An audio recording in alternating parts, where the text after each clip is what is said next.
आगे 15 अगस्त रे भैया लहरा ले तिरंगा प्यारा। आगे 15 अगस्त रे भैया लहरा ले तिरंगा प्यारा। ये भारत के तिहारे तोला न्योता है झारा झारा। ये भारत के तिहारे तोला न्योता है झारा झारा। आगे 15 अगस्त रे भैया लहरा ले तिरंगा प्यारा। आगे 15 अगस्त रे दीदी लहरा ले तिरंगा प्यारा। ये भारत के तिहारे तोला न्योता है झारा झारा। ये भारत के तिहारे तोला न्योता है झारा झारा।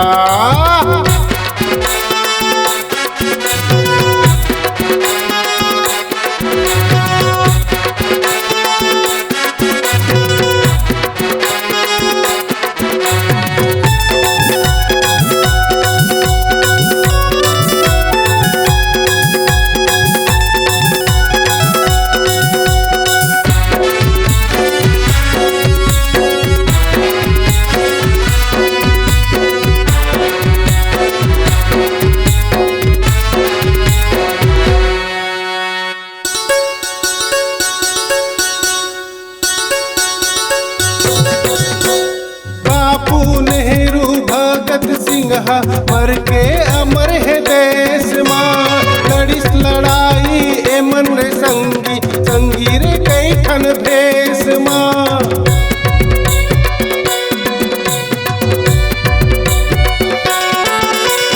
बापू नेहरू भगत सिंह मर के अमर है देश माँ। लड़िस लड़ाई ए मन रे संगी संगी रे कई ठन भेष माँ। संगी रे कई ठन भेष माँ। आगे 15 अगस्त रे भैया लहरा ले तिरंगा प्यारा। ये भारत के तिहारे तोला न्योता है झारा झारा। ये भारत के तिहारे तोला न्योता है झारा झारा।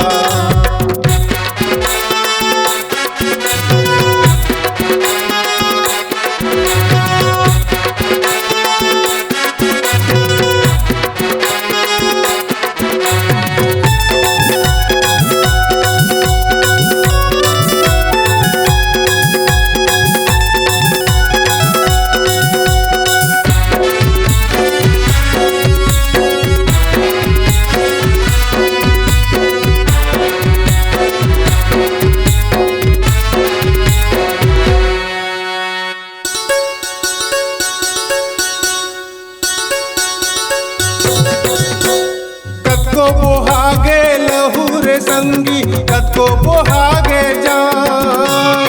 कभे तो संगी आजाद है हमर हिंदुस्तान।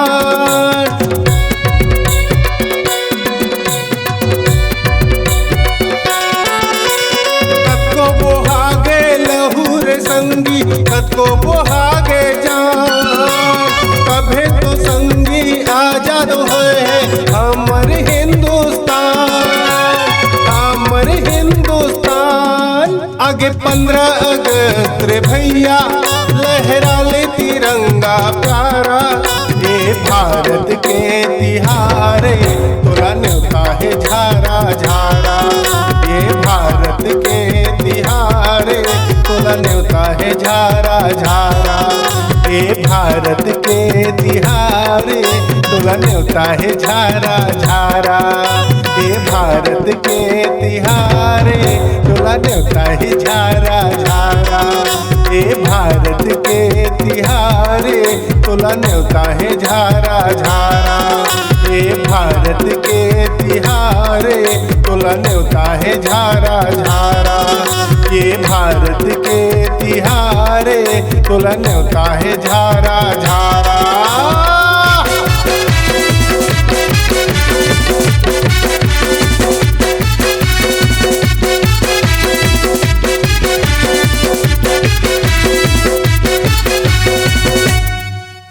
दोस्तों, छत्तीसगढ़ अब आपकी आवाज में झूमेगा।